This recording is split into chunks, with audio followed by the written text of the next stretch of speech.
Bonjour à tous, bienvenue sur Deux points ouvrez les guillemets.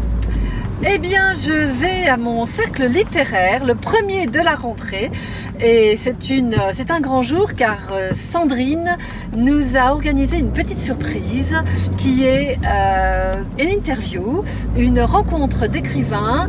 Vous devez connaître, c'est l'écrivain Sébastien Spitzer que j'aime beaucoup. Rappelez-vous, au mois de mai, j'avais enregistré une vidéo sur son premier livre, Ses rêves qu'on piétine. Ce livre m'avait beaucoup ému, je l'avais vraiment beaucoup aimé, et là il vient de sortir. Alors il a sorti un deuxième livre après l'incendie de Notre-Dame, et puis là il en est à son troisième, et c'est à ce sujet qu'on va le rencontrer, et j'espère qu'il aura quelques instants pour répondre à nos questions et pour parler de son livre justement. Alors à tout à l'heure, je vous en dis plus, à tout de suite. Bonjour Sébastien. Bonjour. Je suis ravie de te rencontrer. J'ai lu Ses rêves qu'on piétine. J'avais complètement adoré. J'en ai fait une vidéo. Et là, Sandrine m'a appelée en me disant « J'ai Sébastien Spitzer qui vient à la maison, il faudrait que tu le rencontres. » Voilà, donc je suis là, tu es là, c'est génial. Tu as écrit, alors on va dire, le troisième livre, deuxième roman et troisième livre. Puisque tu as écrit, juste après l'incendie de Notre-Dame, tu as écrit un livre sur Notre-Dame. Qui s'appelait... Dans les flammes de Notre-Dame, c'est le récit de son sauvetage. Donc c'est pas un roman, c'est un récit. Ouais. Et le troisième qui s'appelle Le cœur battant du monde, que je n'ai pas encore lu. Est-ce que tu pourrais nous en parler? Le cœur battant du monde, c'est la face cachée de Karl Marx, racontée par son fils caché, qui était un bâtard, qu'il a eu avec sa femme de ménage, qui s'appelait Freddy. Et ce livre raconte l'histoire de cet enfant qui va se construire sans identité, sans repère paternel, sans modèle masculin, et nous révèle aussi la face cachée de Karl Marx, son intimité et son rapport névrotique à l'argent. Et il s'inscrit aussi dans une époque très particulière, cette Angleterre victorienne, qui était avec Londres et l'Empire britannique, qui était Londres qui était la capitale du monde, et dans l'ombre de cette capitale du monde, il y a les bas-fonds, cette femme qui va élever cet enfant qui n'est pas le sien, Freddy, le fils caché de Karl Marx, et tout ce paradoxe de la puissance, de l'argent et de ses rebuts. Et on sent là le passionné d'histoire qui parle.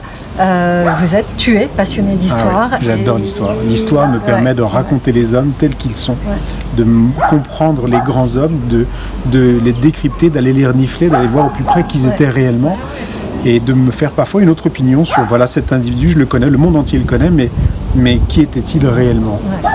On connaît son œuvre, mais on ne sait pas grand-chose de lui. Alors voilà, allez, j'y vais. Allons découvrir ce type-là. Qu'est-ce qu'il avait dans le vide? Qu'est-ce qu'il avait dans le ventre? Qu'est-ce qu'il avait à nous cacher? Et ça a été la même chose pour Ses rêves qu'on piétine.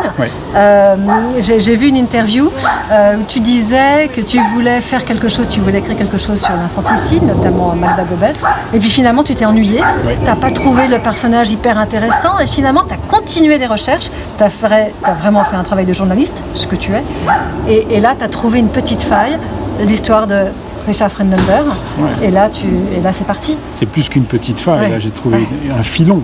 C'est-à-dire que en creusant, tu te rends compte que cette femme était aux antipodes de l'image qu'elle a donnée d'elle, qu'elle a laissée d'elle. Elle a été élevée par un homme, Richard Friedlander, elle a porté son nom, elle s'appelait Magda Friedlander, jeune, cet homme l'a adoptée, il l'a élevée comme si elle était sa fille, il était juif, commerçant berlinois, et il est mort en camp de concentration. Voilà le paradoxe absolu de cette femme qu'on croyait connaître, de cette figure du monstre, qui est devenue un monstre, mais qui n'est pas né monstre. Qu'est-ce qu'un monstre? Qu'est-ce qui fait qu'un jour, on va être considéré comme un monstre? Qu'est-ce qui fait de nous un monstre? Les choix, les pas de doigts, le moment où on renonce à la morale pour un impératif, une ambition quelconque. Et pour ce nouveau roman, Le cœur battant du monde, c'est encore ça qui m'a guidé. Qu'est-ce qui fait d'un individu qu'il a une figure supérieure aux autres? Qu'est-ce qui fait qu'il est plus grand que les autres, plus haut que les autres, plus écouté, plus retenu, plus discuté que les autres? Et quelle est sa part d'humanité? Et au final, qu'est-ce qui reste de lui si on retire cet écrit? Qui c'était réellement? Et de découvrir sa complexité. Alors je ne compare pas du tout Karl Marx à Magda Goebbels, mais c'est la même curiosité. Qui était-il réellement? Comment il vivait? Comment il respirait? Comment il gambergeait? Qu'est-ce qu'il avait en lui? Qu'est-ce qu'il avait dans le bide? Qui était cet homme? Et pour votre troisième roman, ce sera la même histoire? Le même procédé? On mélangera la petite histoire et la grande histoire? Oui, mais Ouais. je suis pas persuadé d'aborder un grand personnage historique, un grand entre guillemets, un personnage historique. D'accord. Ce sera plus anonyme, mais ancré dans l'histoire, encore une fois, bien sûr. D'accord.